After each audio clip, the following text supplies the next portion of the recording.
Ella huía de una boda a la fuerza, estaba agotada y muerta de miedo. Se había escondido ahí, pensando que nadie la encontraría. Pero un hombre empezó a acercarse a ella. Yo detuve el camión y me quedé observando, tratando de entender qué diablos estaba pasando. Cuando me di cuenta de que él iba a ponerle las manos encima, reaccioné. Hice algo que hasta el día de hoy no sé de dónde saqué el valor para hacer. Y si estás aquí y quieres saber qué va a pasar, quédate conmigo hasta el final. Comenta desde qué ciudad me estás viendo y suscríbete al canal para apoyarme. Llevaba 12 horas al volante cuando la vi. La carretera federal 15 cortaba el paisaje de Sonora como una cicatriz gris bajo el cielo anaranjado del atardecer.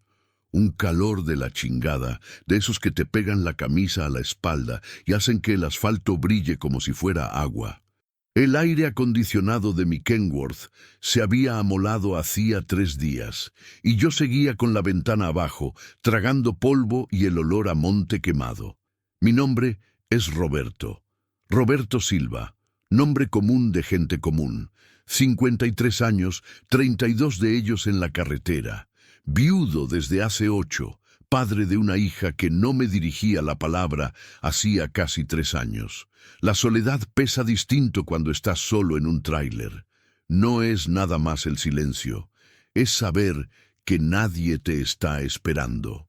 A nadie le importa si ya comiste, si estás bien, si sigues vivo. La cabina se vuelve tu casa, tu cárcel, tu confesionario. Ahí dentro hablas con Dios, con los muertos y contigo mismo. Había salido de Querétaro de madrugada, cargado de fertilizante con destino a Hermosillo, ruta conocida, asfalto para el perro, poco movimiento, un calor de muerte. El tipo de viaje que haces en piloto automático, con la cabeza en otro lado y los pensamientos oscuros. Pensaba en Mariana, mi hija. 26 años ha de tener ahora, supongo. La última vez que intenté marcarle, hace 3 meses, me colgó en la cara. Dijo que yo nunca había estado presente, que elegí la carretera en lugar de a ella, que cuando su madre murió, yo simplemente seguí rodando como si nada hubiera pasado. Tal vez tenía razón. El sol empezaba a caer cuando pasé por Guasave. Unos 200 kilómetros más y me pararía a dormir. Mi cuerpo ya pedía descanso, pero yo quería ganar más camino. Siempre quería ganar más camino, como si huir hacia adelante resolviera algo. Fue entonces cuando vi el bulto blanco. Al principio pensé que era un espejismo. El calor le juega bromas a uno, pero conforme me acerqué, la forma se fue haciendo nítida. Una mujer, caminando por el acotamiento, un vestido blanco sucio, volando con el viento, descalza, el cabello oscuro enredado. Bajé la velocidad por instinto. Cuando estuve más cerca, se me apretó el estómago. No era cualquier mujer, era una novia. Un vestido de novia rasgado de la Bastilla, manchado de tierra colorada. El velo caído sobre los hombros, un ramo aplastado de flores blancas apretado contra el pecho. Y cuando giró la cara hacia mí, la luz del ocaso le pegó en el ojo izquierdo. Morado, hinchado, cerrado. No solo estaba caminando, estaba corriendo, tropezando, mirando hacia atrás. El desespero en su cara era algo palpable, físico, que atravesó el parabrisas y me pegó en el pecho. Debí haber seguido de largo. 32 años en la ruta me enseñaron una cosa: no te metas. Ves cada cosa a la orilla de la pista: peleas de pareja, gente herida, broncas con la policía, tráfico, prostitución, violencia. Si te paras a ayudar a todo el mundo, no llegas a ningún lado. Peor, puede que no regreses a casa. Mi pie ya iba hacia el acelerador cuando ella me vio. Sus ojos, el que todavía tenía abierto al menos, se encontraron con los míos.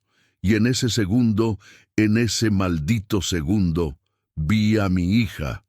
No es que se pareciera a Mariana, pero el desespero, la súplica muda, la mirada de quien ya no tiene a nadie en el mundo. Yo conocía esa mirada. Pisé el freno. El Kenworth chilló. Las marchas protestaron y me orillé en el acotamiento levantando una nube de polvo rojo. Mi mano temblaba cuando jalé el freno de mano. Mi corazón latía a 1000. Ella corrió hasta la puerta de la cabina antes de que yo pudiera bajarme. Por favor, su voz salió ronca, quebrada. Por favor, sáqueme de aquí. De cerca se veía aún más joven de lo que imaginaba. 20 y tantos años, máximo. Bonita, de esa belleza sencilla de rancho, pero el ojo morado, el labio partido, los rasguños en los brazos, y el pánico puro estampado en la cara. «Señorita, ¿qué pasó? Usted necesita... No hay tiempo», me cortó mirando por encima del hombro. «Ya vienen por mí, por favor. Solo lléveme hasta el siguiente pueblo, solo eso.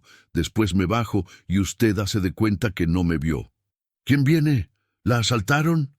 Peor. Me miró con su ojo bueno y en él había algo más aterrador que el miedo. Había certeza de muerte. Mucho peor. «Por favor, señor, no tengo a nadie más. Usted es mi última oportunidad». Debí haber preguntado más. Debí haber entendido la situación antes. Pero algo en su voz, en la forma en que agarraba ese ramo, como si fuera lo único que la mantenía en pie, me hizo abrir la puerta. «Súbete». Subió con dificultad. El vestido se le enredaba en los escalones. Cuando cerró la puerta, sus manos temblaban tanto que apenas pudo abrocharse el cinturón de seguridad. Yo la ayudé, y sentí el peso del miedo saliendo de ella en oleadas. Fue entonces cuando los faros aparecieron por el retrovisor. Todavía había luz, pero traían las altas prendidas. Un carro, negro, viniendo rápido, muy rápido. «Son ellos», susurró, y su voz cargaba tanta seguridad que se me heló la sangre. «Acelere, por favor, acelere». Mi mano se fue a la palanca. 32 años en la carretera. Sabía reconocer los problemas de lejos, y aquello olía a un problema grande, del tipo que hace que la gente desaparezca, del tipo que uno lee en el periódico después. Trailero encontrado muerto en la carretera. La fiscalía investiga. Pero cuando la miré a ella, al ojo morado, al vestido roto, al ramo aplastado, no vi a una extraña. Vi a Mariana a los 16, cuando regresó de una fiesta llorando y no quiso decirme qué había pasado. A Mariana a los 19, cuando el novio la dejó y se encerró en su cuarto por 3 días. A Mariana a los 23, en el entierro de su madre, mirándome con odio porque yo no había estado ahí en sus últimos meses de vida.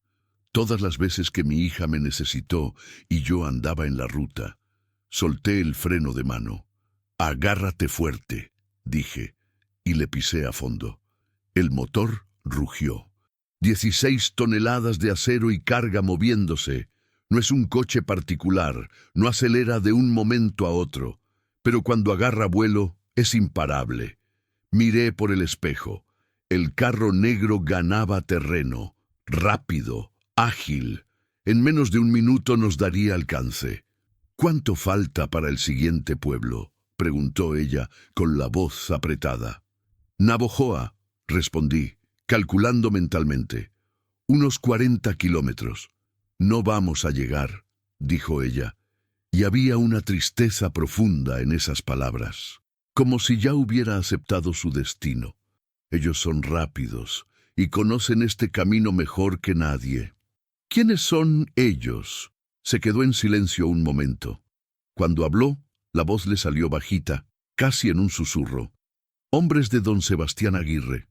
El nombre cayó en la cabina como una piedra en un pozo profundo. Yo conocía ese nombre. Todo el que rodaba por Sonora lo conocía. Don Sebastián, apodado El Coronel, cacique, dueño de tierras, dueño de vidas. El tipo de hombre que mandaba en la región desde hacía décadas, el tipo de hombre con el que la policía no se metía, el tipo de hombre que, cuando quería algo, simplemente lo tomaba, y yo acababa de meter las narices en sus asuntos. Mi mano apretó el volante con fuerza. ¿Es su marido? Iba a serlo. Tragó saliva. Hoy era la boda. Hace 2 horas que me escapé de la iglesia. Válgame Dios. Y te escapaste de vestido de novia, descalza, con él dándote esos golpes. Mi padre me pegó, me corrigió, y había un rencor frío en sus palabras. Cuando le dije que no me iba a casar, me arrastró al altar como pudo. Dijo que ya había recibido la mitad del dinero y que si yo no me casaba, el coronel lo iba a matar. Así que me dio a elegir. O era la mujer del coronel, o mi padre se moría. Y elegiste huir. Elegí vivir. Me miró, y por primera vez vi rabia en su ojo bueno. Aunque sea solo un día más, aunque sea solo 1 hora, no iba a pasar el resto de mi vida siendo propiedad de ese viejo. El carro negro estaba a 200 metros, 100, 50. Debía tener miedo, y lo tenía. Pero también tenía coraje, una rabia vieja, guardada, de todos los hombres que trataban a las mujeres como cosas, de todos los padres que vendían a sus hijas, de todos los caciques que creían que el dinero compraba a la gente. ¿Cómo te llamas?, pregunté. Julia. Julia, yo soy Roberto. Y vamos a llegar a Navojoa, tú y yo, créeme. Me miró como si yo estuviera loco. Tal vez lo estaba. El carro negro se pegó a nuestra defensa trasera. Pitó. 1 vez, 2, 3. Querían que me parara. Aceleré. El camino frente a nosotros era recto, pero lleno de baches. El Kenworth se sangoloteaba, la carga oscilaba peligrosamente. Julia se agarró del tablero, con los nudillos blancos. El carro intentó rebasarnos por la izquierda. Le cerré el paso, lo intentó por la derecha. Se lo cerré de nuevo. El chofer pitó con furia, y por el espejo vi a 2 hombres adentro. Grandes, de brazos gruesos, caras de estar acostumbrados a resolver broncas con violencia. «Traen armas», dijo Julia viendo mi mirada en el espejo. «Siempre traen. Óptimo. Maravilloso». Estaba a 80 kilómetros por hora, en una carretera de la fregada, con 16 toneladas a la espalda, siendo perseguido por pistoleros armados de un cacique psicópata, porque decidí darle un aventón a una novia fugitiva. Mariana tenía razón. Yo siempre tomaba decisiones de la fregada. El carro intentó de nuevo rebasar. Esta vez lo logró. Se puso por la izquierda, paralelo al camión. El copiloto bajó el vidrio. Y vi el arma. «¡Agáchate!», grité. Julia se tiró al piso de la cabina en el mismo instante en que el primer balazo reventó el espejo izquierdo. El vidrio explotó en 1000 pedazos. El oído me zumbó. El corazón casi se me sale por la boca. No estaban jugando. El carro aceleró más, intentando cerrarme el paso por enfrente. Pero un Kenworth cargado no frena fácil. Y yo tenía 32 años de carretera en la sangre. Pisé a fondo y aventé el camión hacia la derecha, sacando 2 ruedas del asfalto. El tráiler se balanceó violentamente. Casi se voltea, pero logré controlarlo. El carro negro tuvo que volantear también, perdiendo velocidad. Gané unos segundos. «Julia, en la guantera. Hay un celular viejo. Marca a la policía». Subió tambaleándose. Agarró el teléfono.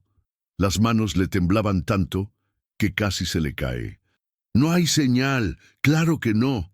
Estábamos en medio de la nada. La próxima antena ha de estar hasta Navojoa». El carro regresó. Más agresivo, más rápido. Otro disparo. Esta vez le dio al costado del camión. El sonido del metal siendo perforado retumbó en la cabina. Julia sollozó, con las manos en la cara. «Nos van a matar». «No nos van a matar», respondí, pero mi voz salió menos firme de lo que quería, porque por primera vez en 3 décadas de ruta no estaba seguro de que fuera a sobrevivir al día. Miré por el espejo que todavía servía. El carro venía con todo. El camino de frente era recto por otros 10 kilómetros. Después de eso, curvas, muchas curvas. Si nos alcanzaban ahí, sería el fin. Pero si lograba llegar a las curvas primero, Un camión pesado en las curvas tiene ventaja, es grande, ocupa toda la pista. Un carro no rebasa fácil, no cuando el trailero no quiere que lo rebasen. Agárrate fuerte, le dije a Julia. Esto se va a poner feo. Me miró con ese ojo morado y en él vi algo que me partió el alma. Esperanza. Esperanza de que alguien, por primera vez en su vida, la iba a proteger. No iba a fallarle a esa muchacha, aunque me costara todo. Capítulo 2. La primera curva.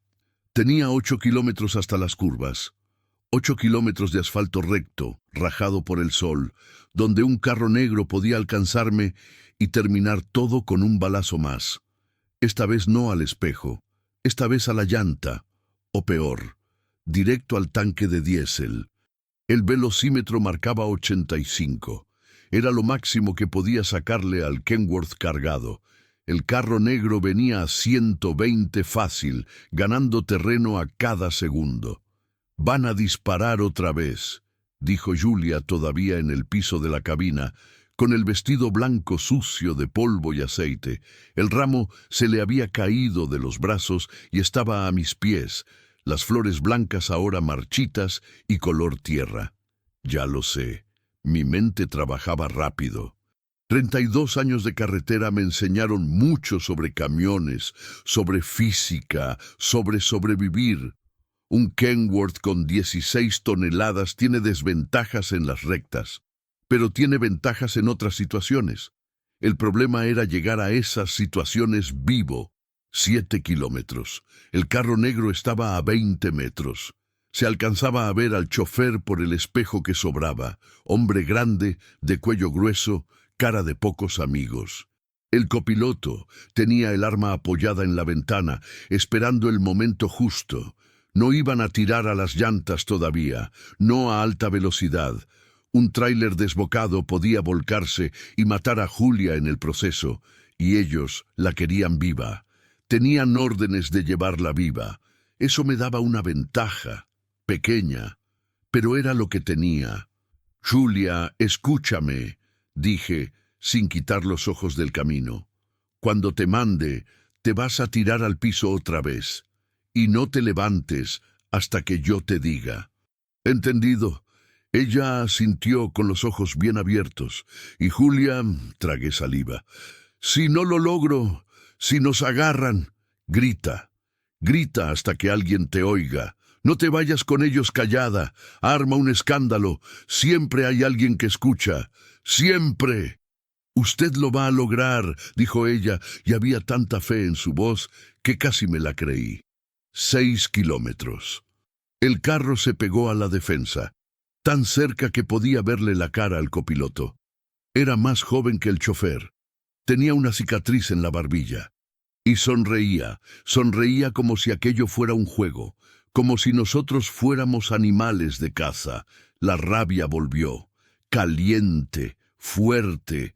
Me había pasado la vida entera huyendo de casa cuando mi mujer se enfermó, huyendo del dolor cuando murió, huyendo de la responsabilidad de ser padre para Mariana, siempre huyendo.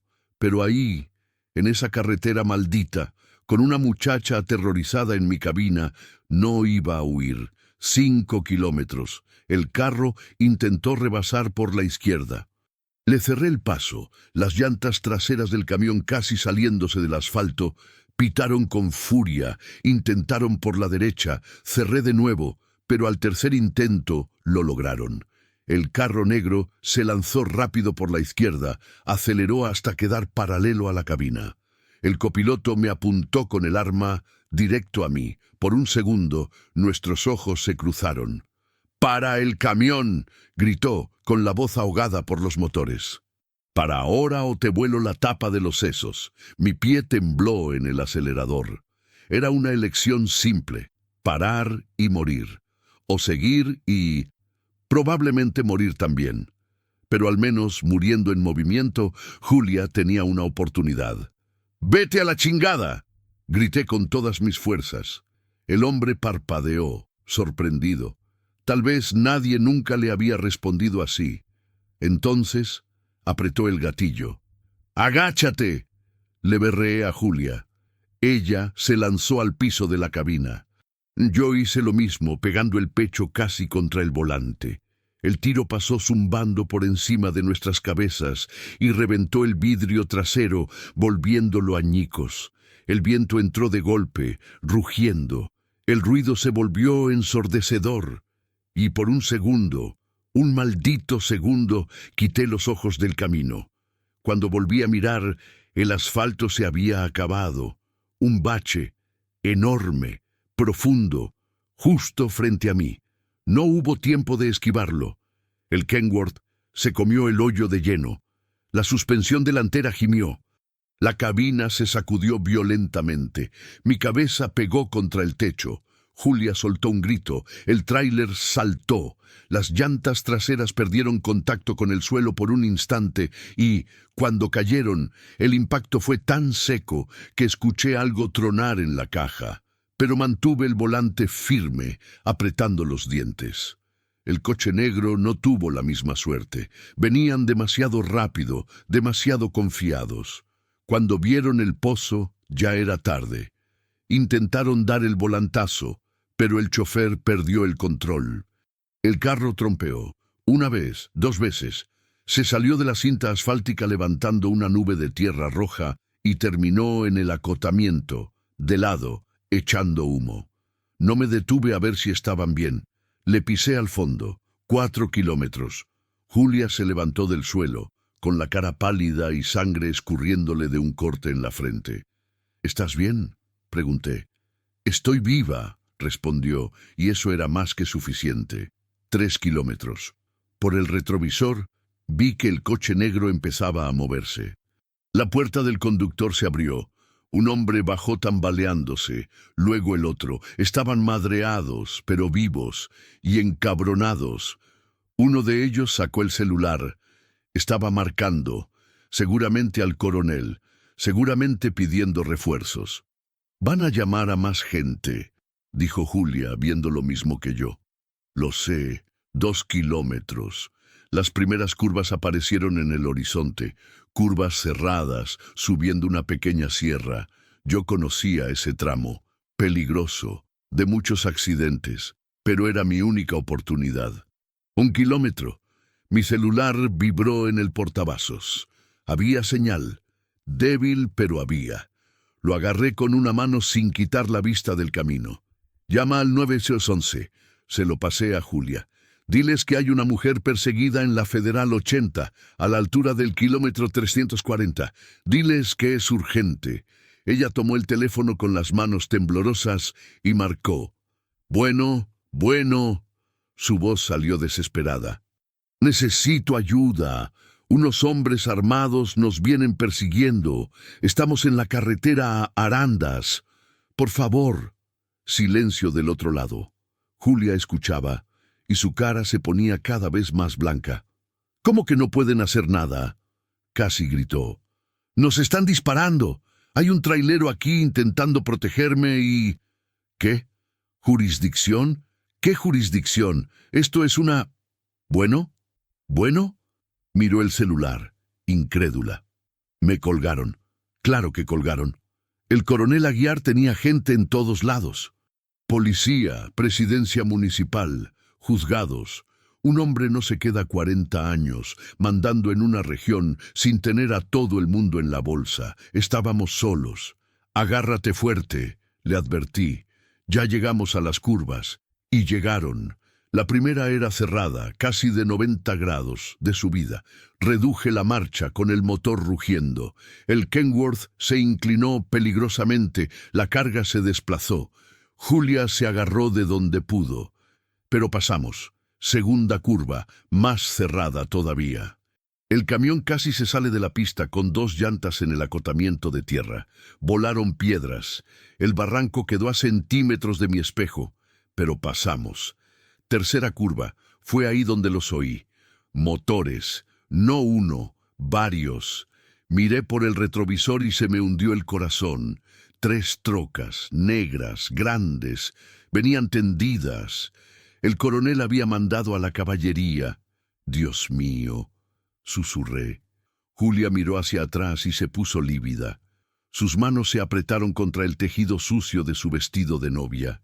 «Se acabó», murmuró. «No hay forma de escapar de 3 camionetas». Tenía razón. En recta me alcanzarían en minutos, y esta vez no iban a intentar pararnos. Iban a tirar a matarme a mí, y luego llevarla a ella de vuelta al altar. Pero yo tenía una ventaja que ellos no: conocimiento. Esa carretera la había recorrido 100 veces. Conocía cada curva, cada bache, cada tramo traicionero. Y conocía un lugar específico, un lugar que te salvaba o te mataba, dependiendo de los huevos del chofer. La curva del diablo. Así le decíamos los traileros. Una curva en S, cerradísima, con un precipicio de un lado y un paredón de piedra del otro. Angosta, mortal. Cada año alguien se iba al fondo ahí. Carros, camiones, motos. La cruz a la orilla del camino la cambiaban casi cada mes. Si yo pasaba por ahí a alta velocidad, ocupando todo el ancho, las trocas no tendrían cómo rebasar. Y si intentaban forzarme, bueno, por algo le decían la curva del diablo. «Julia», dije, y mi voz salió más firme de lo que me sentía. «Voy a hacer algo que puede salir muy mal. Si sale mal, nos morimos los dos. Pero si sale bien, ganamos tiempo para llegar a Arandas». Ella me miró, el ojo morado, el labio partido, la sangre en la frente, y aún así había algo en ella que no se había quebrado. Algo fuerte. «Confío en ti», dijo. 3 palabras, simples, pero que pesaron más que las 16 toneladas que llevaba encima. Hacía 8 años que nadie me decía eso. «Pues prepárate», respondí, «porque va a ser el viaje más cabrón de tu vida». El letrero apareció al frente, amarillo, con una calavera pintada. «Curva peligrosa, 500 metros». Las trocas estaban a 200 metros atrás, ganando terreno, rápidas, implacables. Conté mentalmente. 300 metros, 200, 100. Hundí el pie en el acelerador. El Kenworth ganó velocidad en la bajada. 50, 60, 70. «Roberto». La voz de Julia salió pequeñita. 80. «Roberto». Ahora con miedo. 90. «Roberto», gritando. La curva del diablo apareció frente a nosotros, cerrada, imposible. El letrero de velocidad recomendada decía 40 km/h. Yo iba a 95. «¡Agárrate!», berreé, y aventé el camión a la curva. Capítulo 3. El precipicio. El mundo se puso de lado. El Kenworth se inclinó tanto que sentí las llantas del lado derecho perder el contacto con el asfalto. Por un segundo eterno, nos quedamos en 2 ruedas, balanceándonos en el límite entre la carretera y el abismo. Julia gritó. Yo apreté el volante con tanta fuerza que me tronaron los dedos. La carga se ladeó por completo, empujando el camión todavía más hacia el vacío. El metal gimió. Algo tronó en la caja con un estallido seco. 20 metros de caída libre a la derecha. Piedras, árboles retorcidos, chatarra de otros vehículos que no lo habían logrado. Vi a la muerte. La vi clarito. Nítida. Pero 32 años al volante no pasan en balde. Mi cuerpo reaccionó antes que mi mente. Giré el volante con suavidad. Ni mucho ni poco. Y acaricié el freno con una presión milimétrica. El tipo de maniobra que o funciona o te mata. Las llantas derechas tocaron suelo otra vez. El tráiler se enderezó con un golpe violento que aventó a Julia contra la puerta. Su hombro chocó fuerte. Gimió de dolor, pero ya no gritó más, porque esto no se acababa todavía. La curva en S tenía 2 vueltas, y la segunda era peor. Salimos de la primera directo a la otra, cerrada a la izquierda. El precipicio ahora estaba del otro lado, y yo seguía a 70 kilómetros por hora. «Otra vez no», jadeó Julia, agarrada del tablero. «Por favor, otra vez no. Demasiado tarde». Aventé el camión. Esta vez las llantas izquierdas se despegaron del suelo. El Kenworth bailó en el límite del equilibrio. El mundo se quedó suspendido, silencioso. Como si hasta la física estuviera decidiendo si nos dejaba vivir o no. Vi por el espejo roto. Una de las trocas había entrado a la primera curva. Demasiado rápido, demasiado confiado. El chofer frenó tarde. La camioneta derrapó, trompeó. Se fue directo al precipicio. El sonido del metal haciéndose pedazos contra las rocas retumbó en toda la sierra. Luego, silencio. Julia soltó un aire contenido con las manos en la boca. Se cayeron. No sentí nada, ni lástima ni culpa. Solo un vacío frío. Esos hombres nos habían disparado, nos habrían matado sin pensarlo. El Kenworth se enderezó de nuevo, las 4 llantas en el suelo. Aceleré, saliendo de la curva del diablo. Pero todavía teníamos 2 trocas pegadas, y ahora estaban furiosas. Pasamos 3 curvas más. Yo ocupaba todo el carril, no les daba ni un resquicio para rebasar. Las trocas se me pegaban atrás, pitando, intentando amedrentarme. No funcionaba. Yo conocí el miedo de verdad cuando vi a mi mujer consumirse en una cama de hospital mientras yo andaba en la ruta. Cuando mi hija me miró en el entierro de su madre con odio puro. Eso sí daba miedo. Eso sí dolía. 2 camionetas con matones armados. Eso era cualquier martes de mi vida, pero se estaban desesperando. Se pusieron peligrosos. Una de las trocas aceleró, intentó cerrarme por la derecha en una curva más abierta. No la dejé. Le aventé el camión, rozando su costado. Metal contra metal. Saltaron chispas. La troca perdió el control un segundo y tuvo que frenar. Gané unos 50 metros. ¿Cuánto falta para Arandas?, preguntó Julia con la voz temblorosa. Miré el odómetro. Calculé. Unos 15 kilómetros, respondí. Tal vez menos. ¿Lo vamos a lograr? La miré. El ojo morado, el vestido roto, la sangre seca en la comisura de los labios y la forma en que seguía ahí, firme, sin rendirse. Lo vamos a lograr, dije, y esta vez de verdad me lo creía. Pero el destino tenía otros planes. La llanta tronó. No vi qué fue. Una piedra, un bache o un tiro que no oí por el ruido de los motores. No importaba. Lo que importaba era que la parte trasera izquierda del Kenworth se hundió. El camión dio un tirón violento hacia un lado. Luché con el volante, con los músculos de los brazos ardiendo, intentando domar 16 toneladas que de repente tenían voluntad propia. ¡Agárrate!, grité de nuevo. El tráiler derrapó. Se salió de la cinta. Entró al acotamiento de tierra. Volaron piedras. La cabina se sacudía como si fuera a explotar en cualquier momento. 50 metros de derrape. 40, 30. Logré frenar. Despacio, controlado. 10 metros. 0. El Kenworth se detuvo en una nube de polvo rojo, inclinado, mitad en la carretera y mitad fuera. Silencio. Solo el motor trabajando y nuestros corazones a 1000 por hora. ¿Estás bien?, pregunté. Julia estaba pálida, pero asintió. Miré por el retrovisor. Las 2 trocas se habían parado a 50 metros. Las puertas se abrían. Bajaban hombres, 4, 5, 6, todos armados. Caminaron despacio, sin prisa. Sabían que no teníamos a dónde ir. Yo no tenía balas, ni armas, ni salida. Solo tenía un camión averiado y una novia asustada, y 32 años de terquedad. Julia, dije bajo, rápido, en cuanto se acerquen, corres, al monte, no te pares, no mires atrás, corre hasta que halles una casa, un rancho, cualquier lugar con gente. ¿Y tú? Yo les voy a ganar tiempo. ¡No!, me agarró del brazo, las uñas se me clavaron en la piel. ¡No! ¡No te voy a dejar aquí! Julia. ¡No! Las lágrimas le bajaron por la cara, limpiando surcos en el polvo. Eres la única persona que se detuvo. La única. Mi padre me vendió. Mi madre se quedó callada. Mis amigas me dieron la espalda.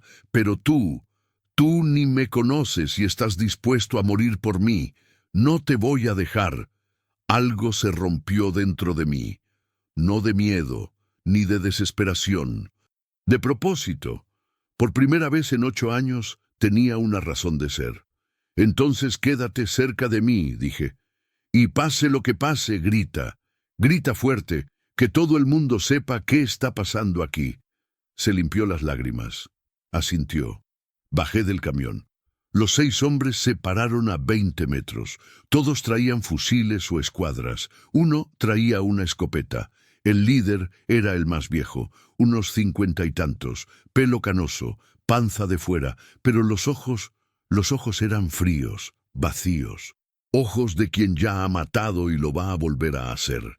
¿Eres pendejo o suicida?, preguntó con voz calmada, casi educada. Depende del día, respondí. Uno de los hombres se rió, el líder no. ¿Sabes quién nos mandó por la morra? Sé. Entonces sabes que esto no va a terminar bien para ti. He tenido finales peores. Dio un paso al frente, la pistola en la cintura, bien a la vista. Un mensaje. Mira, trailero, pareces buena gente. Se ve que eres trabajador. No quiero tener que matarte. Te voy a dar una oportunidad.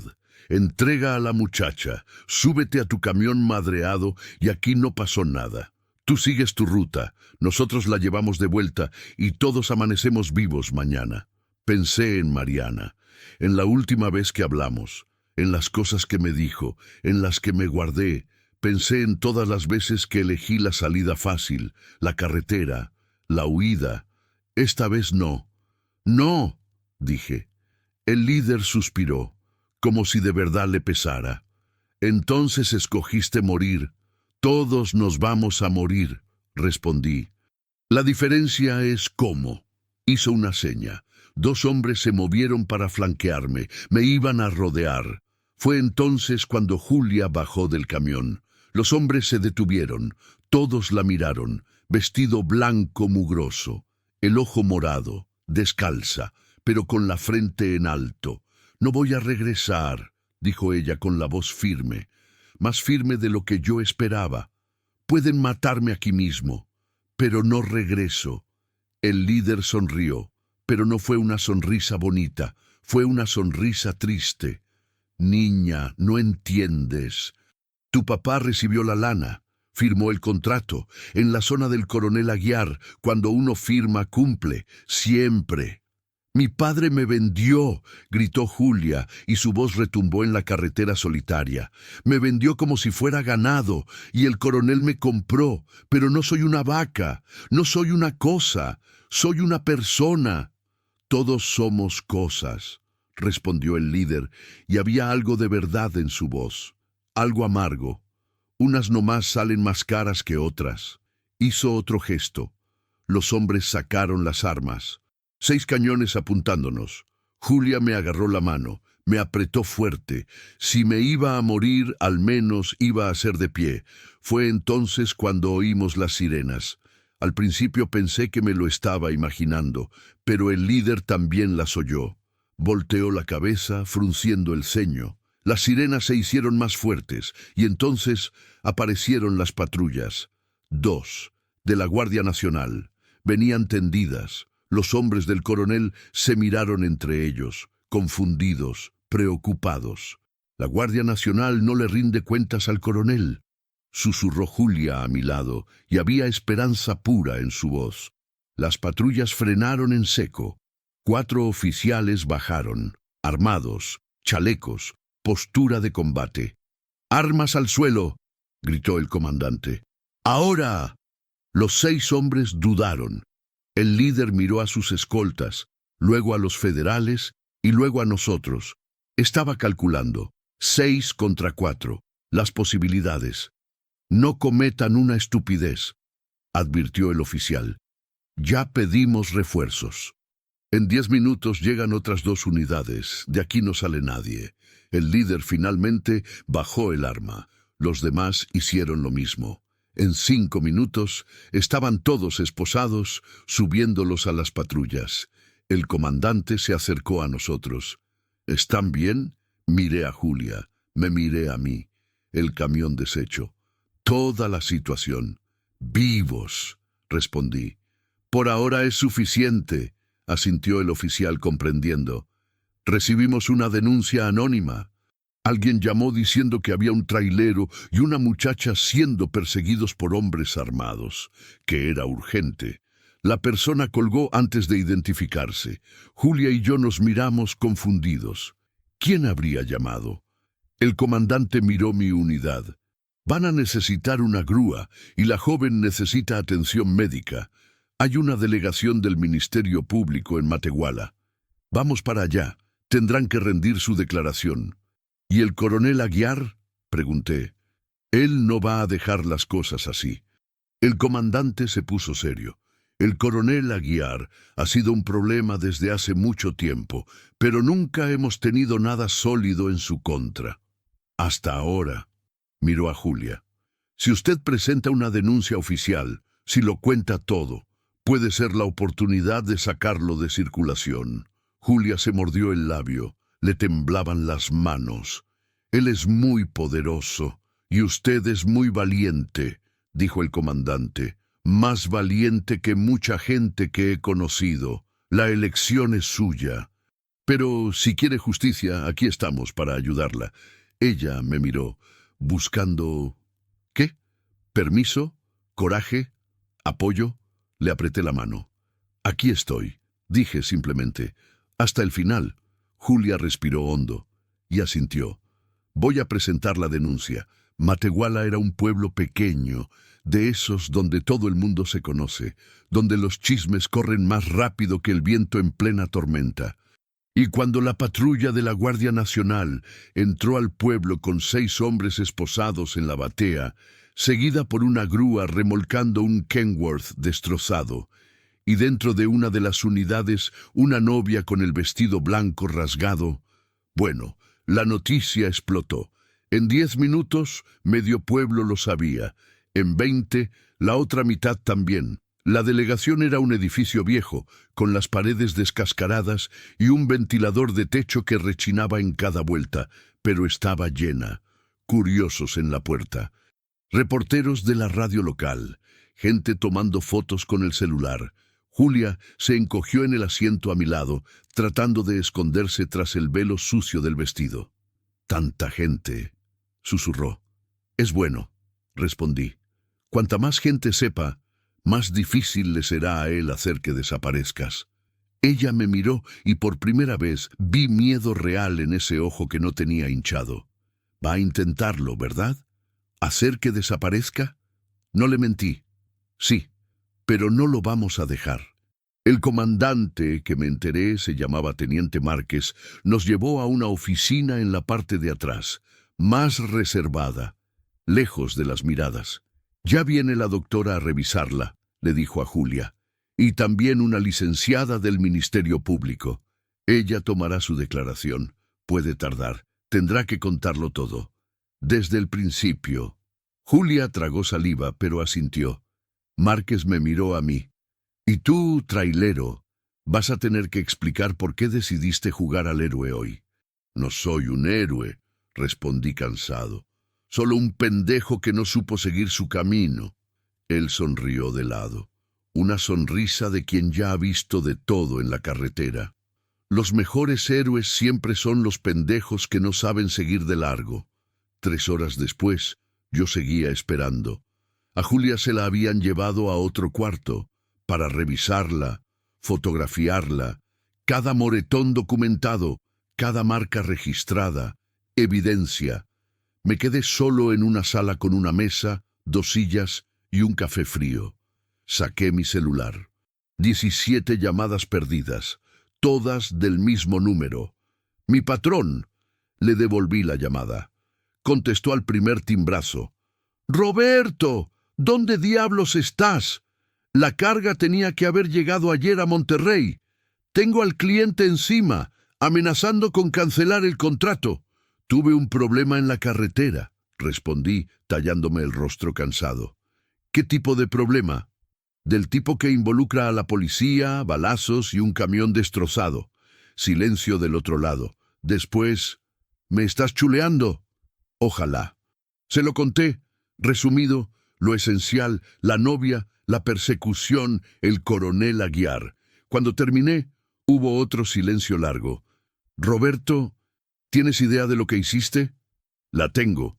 Te acabas de meter con uno de los hombres más pesados de la región. Tiene dinero, poder, gente en todos lados. Lo sé. ¿Y aún así te paraste? ¿Te llevaste a la muchacha? Me la llevé. Mi patrón suspiró. Un suspiro largo, cargado. Estás loco, Roberto, completamente loco. También lo sé. Pero hizo una pausa. Hiciste lo correcto, lo difícil, lo que la mayoría no tendría las pelotas de hacer. Algo se me apretó en el pecho. La carga está perdida. El camión no sirve. Voy a tener que pagarle los platos rotos al cliente. Pero está bien. Nosotros resolvemos. Tú quédate ahí. Ayuda a la joven. Haz lo que se tenga que hacer. Gracias. Fue lo único que pude decir. Y Roberto, ten cuidado. Hombres como el coronel Aguiar no olvidan y no perdonan. Colgó.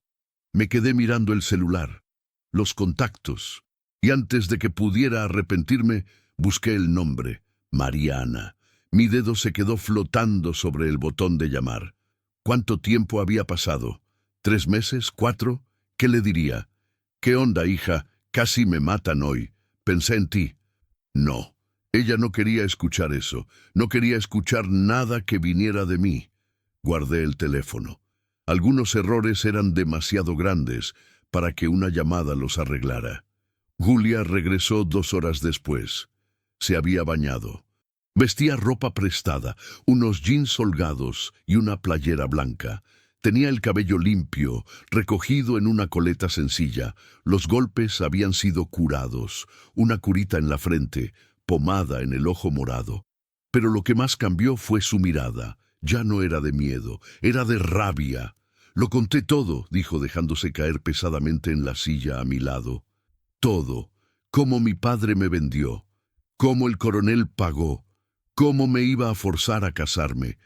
Cómo mi padre me golpeó cuando dije que no.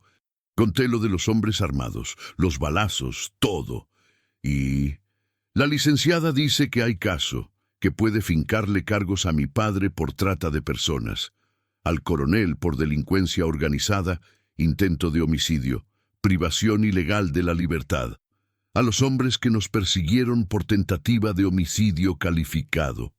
Eso es bueno, pero se miró las manos.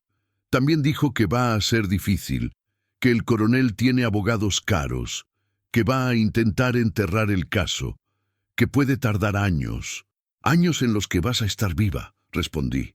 Años en los que vas a ser libre. Ella me miró, se le llenaron los ojos de lágrimas.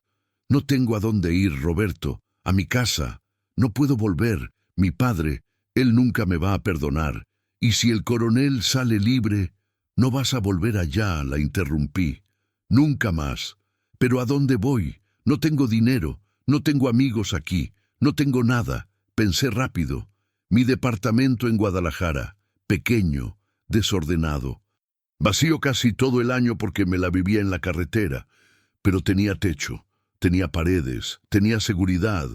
«¿Te vas a Guadalajara?», dije. «Tengo un departamento allá, pequeño, pero es tuyo mientras lo necesites.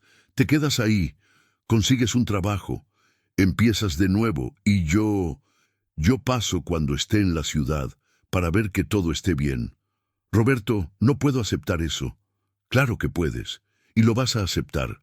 «¿Por qué?», preguntó ella con la voz quebrada. «¿Por qué estás haciendo todo esto por mí? Ni siquiera me conoces». La pregunta quedó flotando en el aire. ¿Por qué? Porque vi a mi hija en ella. Porque nunca estuve ahí cuando Mariana me necesitó. Porque toda mi vida escapé de las cosas difíciles y esta vez, esta maldita vez, quería hacer las cosas diferente. Pero no dije nada de eso. Porque alguien tenía que poner un alto. Respondí simplemente. Y esta vez me tocó a mí. Julia se desmoronó. Las lágrimas vinieron todas de golpe. Sollozos que sacudían su cuerpo entero. Se cubrió la cara con las manos y lloró. Lloró por la boda que casi fue su jaula, por el padre que la vendió, por la vida que casi perdió, por todo.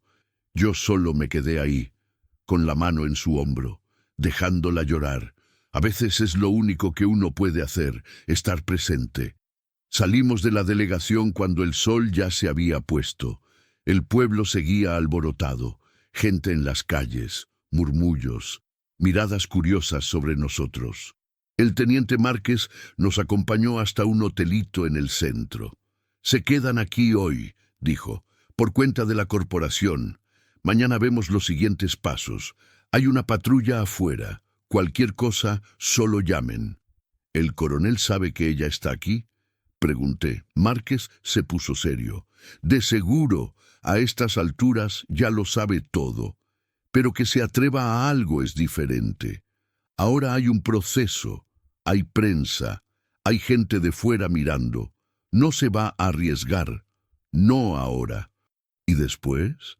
«Después nos encargamos del después». No era la respuesta más reconfortante, pero era la honesta. El hotel era sencillo, limpio. 2 cuartos, uno al lado del otro en el segundo piso. Julia se detuvo en la puerta del suyo. «Gracias», dijo, «por todo, por pararte, por defenderme, por todo. No tienes que agradecer». «Claro que sí. Me salvaste la vida hoy, Roberto. Literalmente, me iba a casar con ese hombre. Iba a morir poco a poco, cada día un pedazo, hasta que no quedara nada. Pero tú me diste una oportunidad. Tú te salvaste sola», respondí. «Tú fuiste la que escapó. Tú tuviste el valor. Yo solo manejé». Ella sonrió. Una sonrisa pequeña, triste, pero real. «Eres un hombre bueno, Roberto. Espero que algún día tu hija también lo vea». Se me apretó el corazón. «¿Cómo sabes lo de mi hija?» «Hablaste de ella mientras manejabas. Creo que ni te diste cuenta, pero hablaste. Por la forma en que hablas de ella, se nota que la amas, aunque ella no lo vea ahora». Julia entró al cuarto. La puerta se cerró suavemente. Me quedé parado en el pasillo. Saqué el celular otra vez, el nombre de Mariana en la pantalla. Esta vez le di a llamar. Sonó. 1 vez, 2, 3, buzón de voz. «Hola, hija», dije, con la voz ronca. «Sé que no quieres hablar conmigo. Sé que te fallé muchas veces, pero hoy hice algo bien. Ayudé a una muchacha que me hizo pensar en ti, y yo solo quería que supieras que pienso en ti todos los días y que lo siento mucho por todo». Colgué antes de decir más tonterías. Entré a mi cuarto. Pequeño.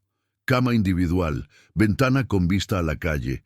Me acosté sin quitarme la ropa. Me dolía todo el cuerpo. Los músculos me gritaban. La adrenalina se había ido, dejando solo el cansancio. Pero no pude dormir. Me quedé mirando el techo, pensando en el día, en la decisión, en cómo todo pudo haber salido mal, en cómo casi sale mal, y en cómo, a pesar de todo, lo volvería a hacer. Porque por primera vez en 8 años no había escapado. Por primera vez me había quedado. Mi celular vibró en la mesa de noche. Un mensaje, de Mariana. Se me detuvo el corazón. Lo abrí con las manos temblorosas. «Recibí tu mensaje. No sé qué decir todavía, pero me da gusto que la hayas ayudado. Tal vez algún día podamos hablar de verdad. Tal vez. No era un perdón. No todavía. Pero era una puerta. Pequeña, entreabierta. Y a veces es lo único que uno necesita para empezar de nuevo. Una puerta. Dormí. Por primera vez en años dormí en paz. El sol aún no salía cuando tocaron a la puerta. 3 golpes, fuertes, urgentes. Salté de la cama con el corazón ya acelerado. El reloj marcaba las 5:40 de la mañana. Afuera, el pueblo todavía dormía.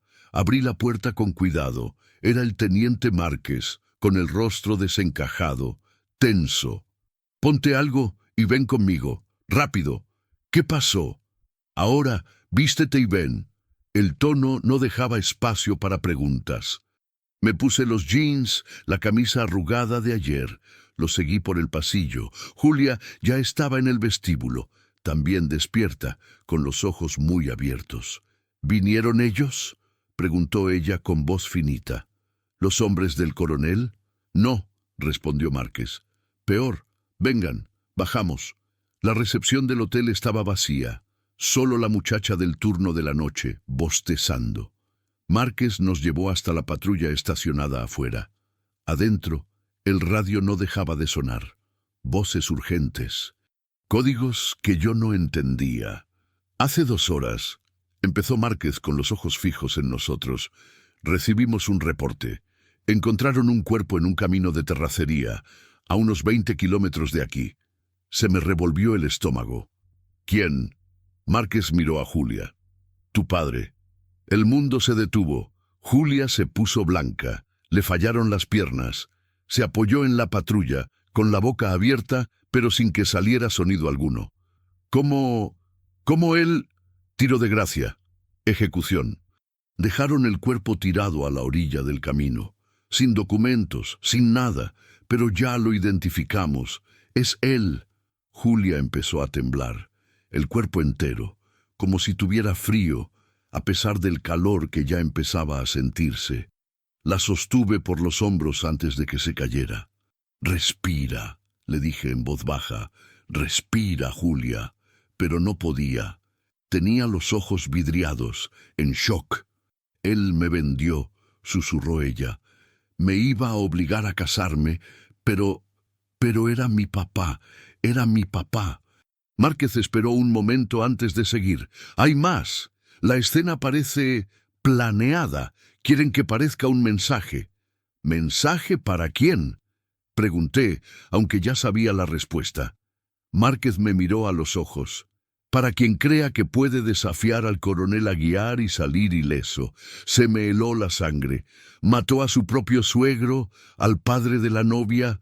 Mató a un hombre que no entregó lo que prometió, corrigió Márquez. Para el coronel no hay diferencia. Negocio es negocio. Y cuando rompes un trato con él, pagas, siempre. Julia sollozó. Un sonido bajo, roto, que me partió algo por dentro. Es mi culpa, lloró. Yo me escapé y ahora mi papá está muerto. Es mi culpa. No, le sostuve el rostro, la obligué a mirarme. No. ¿Me oyes? Esto no es culpa tuya. Nunca lo fue. Tu padre tomó decisiones, malas decisiones. Él te vendió, Julia. Él te lastimó. Lo que le pasó es consecuencia de sus propios actos, no de los tuyos. Pero ella sacudió la cabeza, con las lágrimas escurriendo. Debí haberme quedado, debí haberme casado. Él todavía estaría vivo. Y tú estarías muerta por dentro. La corté. Cada día. Un pedazo a la vez. ¿Eso es vida? ¿Eso es lo que tu padre quería para ti? No respondió. Solo lloró. Márquez se aclaró la garganta. Hay otra cosa. La licenciada los quiere ver. Ahora. Hay complicaciones. La delegación estaba diferente. Más llena, más tensa. Los policías hablaban en grupos. Los teléfonos no paraban de sonar. Había hombres de traje que yo no reconocía, abogados, seguramente. Nos llevaron directo a la oficina de la licenciada. La LIC, Patricia Méndez, 40 y tantos años, cabello corto, mirada dura de quien ha visto demasiado. Siéntense, dijo sin rodeos. Nos sentamos. Julia seguía temblando. Le tomé la mano por debajo de la mesa. La licenciada abrió un folder. Papeles, fotos, reportes. El caso se complicó, empezó. Con la muerte de su padre, Julia, el coronel Aguiar ya movió sus fichas. Alega que su padre le debía dinero, que él pagó la mitad de una dote y no recibió la mercancía, que hay un contrato firmado. Un contrato de venta de personas no vale nada, dije, con la rabia apretándome la garganta. Legalmente no, concordó la licenciada, pero lo está convirtiendo en un asunto de deuda civil. Dice que su padre le pidió 50,000 pesos prestados y no los devolvió, que su muerte no anula la deuda, y que ahora la deuda pasa a la hija. Julia se puso aún más pálida. ¿Él quiere que yo le pague?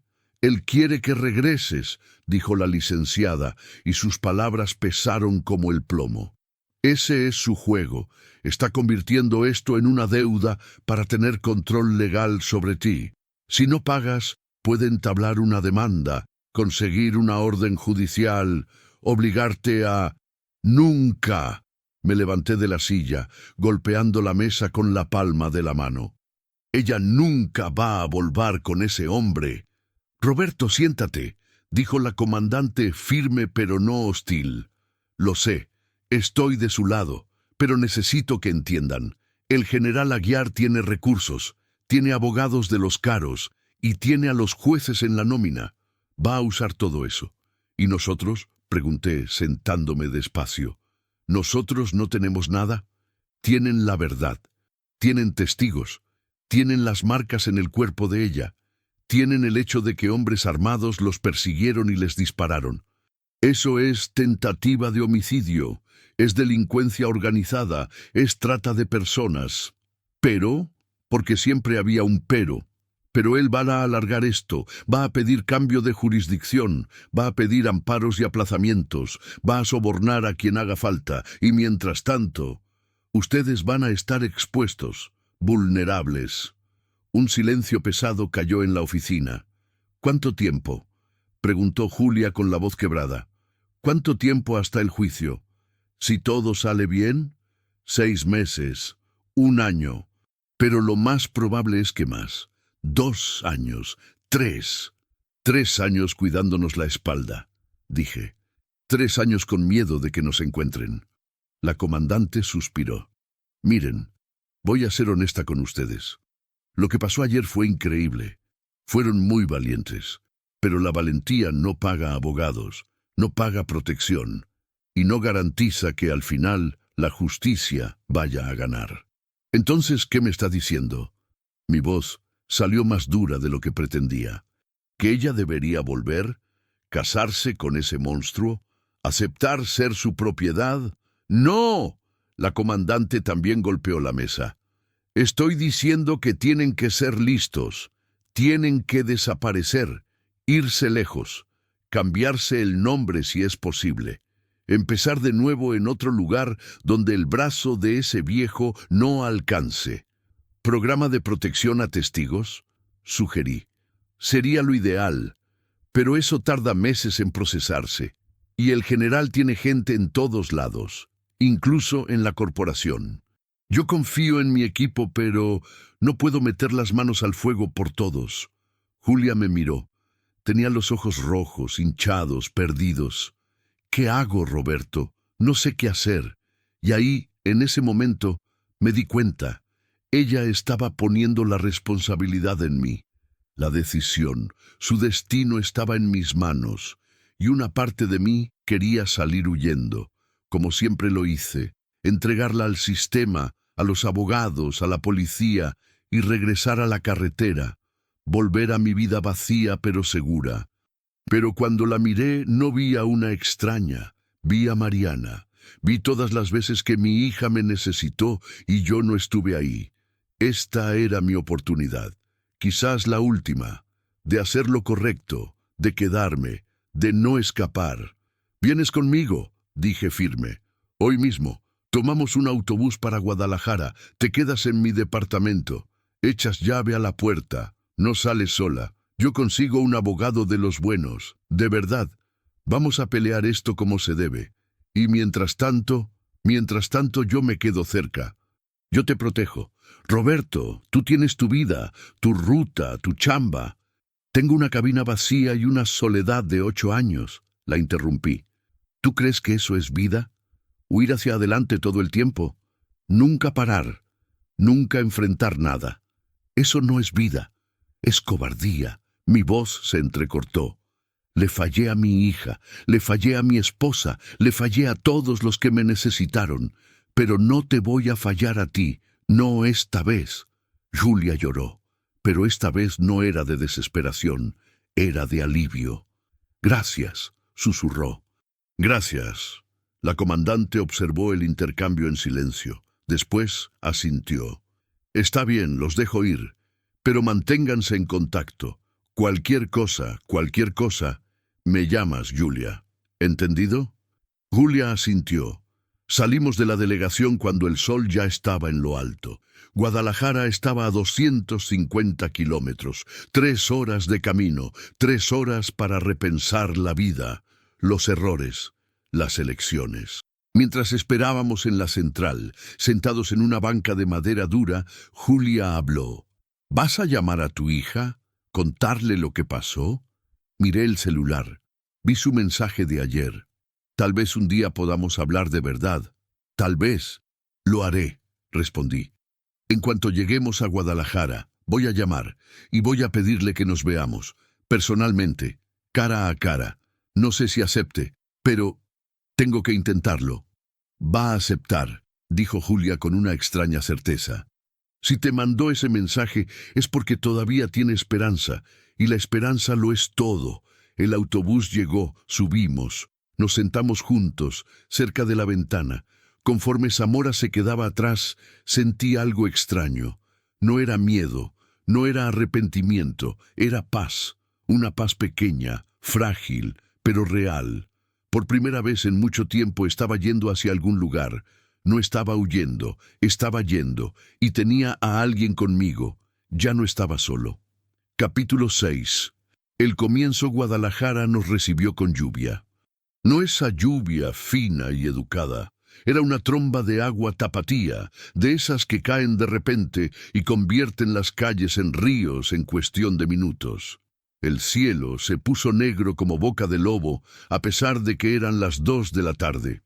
Bajamos del camión corriendo, pero aún así terminamos empapados en los 50 metros hasta el sitio de taxis. Julia se reía, una risa nerviosa, medio histérica, pero era una risa. La primera que le escuchaba. Parece que hasta el cielo está llorando, dijo ella, exprimiendo la orilla de la playera prestada. O lavando, respondí, limpiándolo todo para que empecemos de nuevo. Ella me miró, sonrió. Fue una sonrisa pequeña, pero verdadera.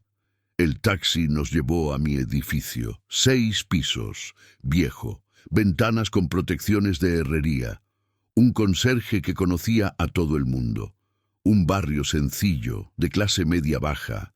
Nada especial, pero era seguro. Y era mío. Subimos al 4.º piso, departamento 43. 2 llaves para abrir, una puerta de seguridad reforzada que mandé poner después de que asaltaron al vecino. Cuando abrimos, el olor al lugar cerrado nos golpeó. Polvo, humedad, soledad.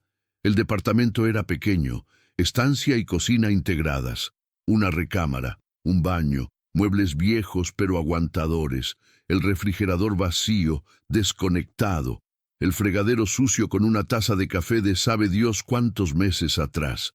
Perdona el desorden, dije apenado. Paso por aquí como una vez cada 2 meses, para recoger ropa limpia y pagar los servicios. Julia caminó despacio por la sala. Sus dedos tocaban la mesa, el sofá gastado, el estante con unos 3 libros empolvados. Había una foto colgada en la pared, la única decoración del lugar. Se detuvo frente a ella. ¿Es tu familia? La foto tenía más de 10 años. Yo, mi esposa Celia y Mariana como de 15 años. Estábamos en un parque, todos sonriendo. Celia estaba demasiado delgada. Ya estaba enferma, pero aún no lo sabíamos. Mariana estaba en medio, abrazada a nosotros. Lo era, respondí con la voz ronca, antes de que todo se derrumbara. Tu esposa era muy guapa. Lo era, por dentro y por fuera. Y tu hija tiene tu sonrisa. Miré bien. Nunca me había fijado. Pero era verdad. La forma en que Mariana sonreía medio de lado era igualita a la mía. Todavía puedes arreglar las cosas con ella, dijo Julia, sin dejar de mirar la foto. No es demasiado tarde. ¿Y tú? Le devolví la pregunta. ¿Tú todavía quieres arreglar las cosas con tu padre? Se quedó en silencio. Sus manos apretaron la tela de la playera. No sé qué siento, admitió. Me vendió, me lastimó, me puso en esa situación, pero Cuando la policía dijo que había muerto, yo lo sentí, ¿sabes? Me dolió. Incluso después de todo, me dolió. Así funciona, dije. Uno no elige qué sentir, solo sientes, incluso cuando no tiene sentido. Se limpió los ojos y asintió. El cuarto es tuyo, señalé la única puerta cerrada. Yo duermo en el sofá. Hay ropa limpia en el closet. Debe haber algo que te quede. Sábanas limpias, creo. Toallas también. ¿Y tú? Yo me las arreglo. Voy a comprar unas cosas, comida, jabón para limpiar, llamar a un abogado que conozco y... Respiré profundo. Llamar a Mariana. Julia se acercó a mí. Me abrazó. Fuerte. De esa manera en que alguien abraza cuando necesita asegurarse de que la otra persona es real. Gracias, susurró. Por todo. Por salvarme. Por traerme aquí. Por no seguir de largo en tu ruta. Le devolví el abrazo, y por primera vez en 8 años no me sentí vacío. 2 horas después, el departamento estaba transformado. Limpié, tiré todo lo que estaba caducado. Fui al súper, llené 2 bolsas, pan, leche, café, arroz, frijoles. Cosas sencillas pero que hacen que una casa se sienta como tal. Julia se había bañado. Vestía un pantalón de pants mío, doblado en la cintura, y una playera grande. Tenía el cabello suelto, todavía húmedo, sin maquillaje, sin nada, pero por primera vez se veía ligera. Encontré esto. Me mostró un libro viejo que había sacado del estante. 100 años de soledad. ¿Lo leíste? Lo intenté. Me quedé en la página 30. No logré entender nada. Ella se rió. Yo también lo intenté una vez. También me quedé en la página 30. Hicimos café. Nos sentamos en la mesita pequeña de la cocina. Comimos bolillos con mantequilla. Algo simple. Pero después de 2 días de corretizas, balazos y muertes, esa sencillez era el cielo. ¿Y ahora? Preguntó Julia. ¿Qué sigue? Mañana busco al abogado. Uno en el que confío. Es bueno, caro pero derecho. Armamos la defensa. Juntamos pruebas, preparamos la denuncia contra el general. ¿Y si viene a buscarme aquí? No sabe dónde estás. Nadie lo sabe. Solo la comandante y el teniente Márquez. Y ellos no van a hablar. ¿Y si se entera? Miré la puerta reforzada, las protecciones en las ventanas, el interfón que solo abría con clave. Si se entera, lo enfrentamos, juntos. Ella asintió, pero vi que el miedo seguía ahí. Pequeño, constante, como una sombra. Julia, mírame. Esperé a que alzara la vista. No estás sola. Nunca más. Puede que tarde. Puede que sea difícil. Pero no estás sola. ¿Entendido? Entendido. Terminamos el café en silencio. Un silencio bueno. De esos que no necesitan llenarse con palabras. Después, ella se fue al cuarto. Yo me quedé en la sala. Tomé el celular. El nombre de Mariana en la pantalla. Mi dedo tembló sobre el botón de llamar. ¿Cuánto tiempo? 8 años huyendo de esta conversación. 8 años con miedo de encarar la verdad. Pero si algo había aprendido en los últimos 2 días, era que huir no resolvía nada. Solo lo posponía. Apreté llamar. Sonó.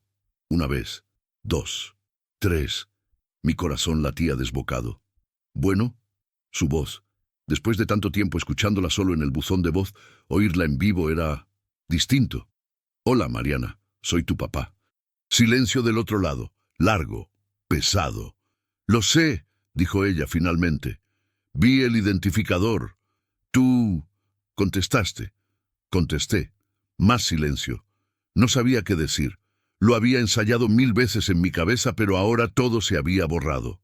Recibí tu mensaje, continuó ella, sobre eso de que ayudaste a una muchacha.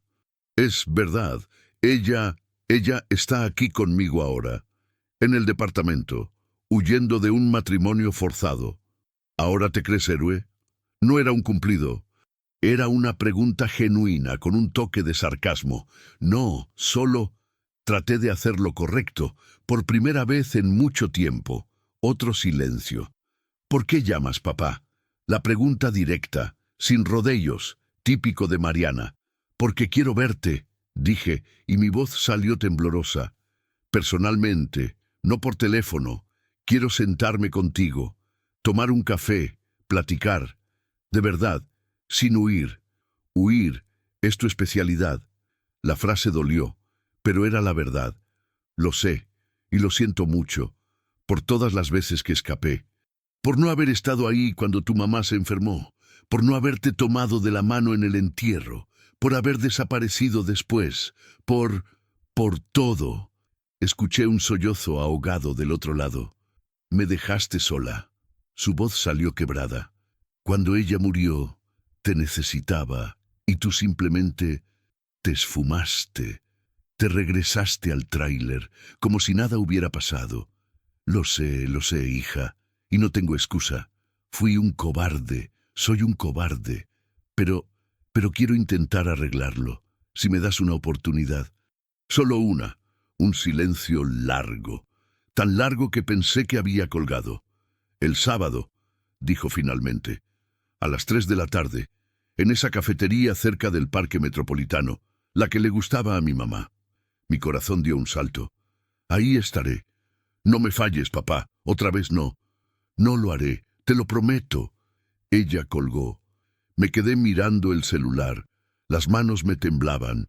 Tenía el pecho apretado. Sábado. 3 días. 3 días para prepararme para la plática más importante de mi vida. Julia apareció en la puerta del cuarto con una pijama vieja que había encontrado en el closet. ¿Pudiste hablar con ella? Sí. Nos vamos a ver el sábado. Qué bueno. Sonrió ella. De verdad, qué bueno. ¿Y tú? ¿Pudiste descansar? Lo intenté, pero me quedo pensando. En mi papá, en el general, en todo lo que pasó. Parece una pesadilla, ¿sabes? Como si no fuera real. Fue real. Y falta mucho para que termine. Se sentó en el sofá a mi lado. Encogió las piernas y abrazó sus rodillas. ¿Crees que ganemos? Contra el general podría mentirle, darle falsas esperanzas, pero Julia merecía la verdad. No lo sé, honestamente. Él tiene dinero, poder, gente en todos lados. Nosotros tenemos la verdad y unos cuantos aliados, pero a veces la verdad no basta. Entonces, ¿por qué estamos haciendo esto? ¿Por qué no huimos más lejos? ¿A otro estado? ¿A otro país? Porque, la miré, huir no resuelve nada. Lo aprendí de la mala manera. Puedes correr hasta el fin del mundo, pero tus problemas se van contigo. La única forma de resolverlos es enfrentándolos, aunque tengas miedo, aunque sepas que puedes perder. Se quedó en silencio, procesando mis palabras. ¿Sabes qué es lo chistoso? Dijo después de un rato. Hace 2 días estaba vestida de novia, a punto de casarme con un hombre al que odiaba, pensando que mi vida se había acabado. Y ahora estoy aquí, en un departamento pequeño, con un tráilero que apenas me conoce. Sin dinero, sin familia, sin nada, pero... Me miró. Pero me siento libre. Por primera vez en mi vida. Libre. Algo se rompió dentro de mí, algo bueno, cálido. La libertad tiene un precio, dije, pero vale la pena pagarlo. Aunque el precio sea alto, sobre todo si es alto. Nos quedamos ahí, sentados en el sofá viejo, la lluvia golpeando la ventana, el departamento pequeño y sencillo a nuestro alrededor. No teníamos mucho, pero teníamos lo suficiente. Nos teníamos el uno al otro. Y teníamos esperanza, pequeña, frágil, pero viva. El sábado llegó demasiado rápido y demasiado lento al mismo tiempo. Los 3 días fueron intensos. El lunes busqué al abogado, el licenciado Enrique Borges, 50 y tantos años, especialista en derechos humanos, caro como el pecado, pero con una reputación sólida. Le conté todo, escuchó en silencio, tomando notas. Cuando terminé, se quedó unos 5 minutos mirando sus papeles. Este caso es peligroso, dijo finalmente. El general Aguiar no es cualquier persona. Tiene tentáculos por todo el estado, políticos, jueces, mandos policiales. Meterse con él es patear un avispero. Lo sé. ¿Y aún así quieren seguir adelante? No tenemos opción, asintió, pensativo. Está bien, tomo el caso, pero va a salir caro, muy caro, y va a tardar. Años, probablemente. ¿Cuánto? Me soltó la cifra. Se me revolvió el estómago. Era más de lo que tenía en la cuenta, mucho más. No lo tengo todo ahorita, admití, pero lo consigo. Vendo el tráiler, pido un préstamo al banco, lo que haga falta. No hace falta que vendas nada por ahora, me dijo. Lo manejamos en abonos, y si ganamos, el coronel paga las costas, incluyendo mis honorarios. Era arriesgado, un volado al aire, pero era la única oportunidad. Acepté. Martes y miércoles fueron días de organizar todo el papeleo. Julia fue a la Fiscalía en la Ciudad de México, puso la denuncia formal y ratificó su declaración. Sacamos copias de todo, juntamos cada evidencia. El jueves recibí una llamada del teniente Márquez. «Tengo que avisarte», dijo con la voz tensa. El coronel ya movió sus influencias y metió una demanda. Está acusando a Julia de calumnia y difamación. Dice que ella inventó todo, que se dio a la fuga antes de la boda porque tenía un que ver con otro hombre, y que tú eres el amante. ¿Qué chingaderas son estas? Es su estrategia. Está queriendo voltear la tortilla, hacerla a ella la villana y a ti el cómplice. Si lo logra, los dos van a terminar en el tambo. Y peor, si demuestra que se escaparon juntos, puede pedir orden de aprehensión contra ella por incumplimiento de contrato y contra ti por secuestro. ¿Secuestro? Si yo la salvé. Lo sé. Pero sus abogados son unos tiburones, de los caros, y van a distorsionar todo para que parezca un delito. Colgué el teléfono con una rabia que me quemaba, con miedo, con pura desesperación. Se lo conté a Julia. Se puso pálida, como un papel. ¿Lo va a lograr? ¿Me van a meter a la cárcel? No, le dije, sonando más firme de lo que me sentía. No lo vamos a permitir. Pero la verdad es que yo no estaba seguro de nada. Y ahora era sábado, las 3 de la tarde. Yo estaba en una cafetería de esas de cadena, sentado en una mesa del rincón. 2 tazas de café frente a mí. Una vacía, la que ya me había tomado de los nervios. Otra llena, esperando. La puerta se abrió y entró Mariana. Se me detuvo el corazón. 8 años. Hacía 8 años que no veía a mi hija en persona. Había cambiado mucho, ya era toda una mujer. Tenía el cabello más corto y unos tatuajes en el brazo que yo nunca le había visto. Pero los ojos eran los mismos, cafés, profundos, iguales a los de su madre. Me vio. Titubeó un segundo. Después caminó hacia la mesa. «Hola, papá». «Hola, hija». Se sentó. Agarró la taza de café y le dio un trago largo. Miró hacia cualquier lado, menos a mí. El silencio pesaba como si cargara el tráiler lleno de plomo. «Gracias por venir», dije finalmente. «Casi no vengo», admitió. Me quedé afuera como 10 minutos pensando si valía la pena entrar. ¿Y valió la pena? Me miró de verdad. «Todavía no lo sé, justo.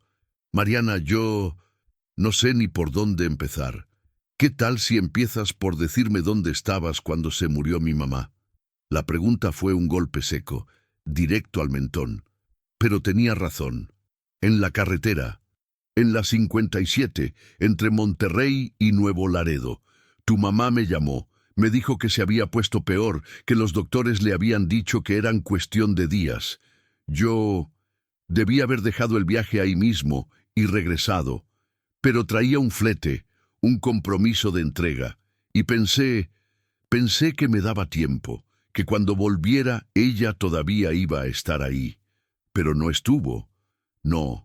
Murió sola en una cama de hospital, mientras tú estabas a 1000 kilómetros de distancia cargando fertilizante. Cada palabra era una puñalada. Lo sé. Y después viniste al entierro. Te quedaste 2 días y te volviste a largar. Me dejaste sola, con 19 años, sin mamá, sin papá y sin nadie. No sabía qué hacer. Se me quebró la voz. No sabía cómo lidiar con tanto dolor, con la culpa que me carcomía. Así que huí, hice lo que siempre hago. Me subí al tráiler y le di camino, y seguí manejando hasta el sol de hoy. Las lágrimas me rodaron por la cara, sin aviso, sin poder frenarlas. Pero huir no arregló nada, continué. Solo me dejó vacío, solo, sin ti, sin nada que valiera la pena. Y me tomó 8 años darme cuenta de que perdí a las 2 mujeres que más amaba en la vida, a una por la enfermedad, a la otra por mi propia cobardía. Mariana se limpió sus propios ojos, pero no dijo nada. No espero que me perdones, le dije. No ahorita, tal vez nunca, pero necesitaba decirte que lo siento, de verdad, por todo. Y si me das una oportunidad, una sola, te prometo que voy a intentar ser el padre que te merecías tener. Se quedó en silencio, mirando el café, jugueteando con sus dedos. Después, lentamente, estiró la mano sobre la mesa. Se la tomé, y los dos lloramos, padre e hija, después de 8 años. Finalmente juntos otra vez.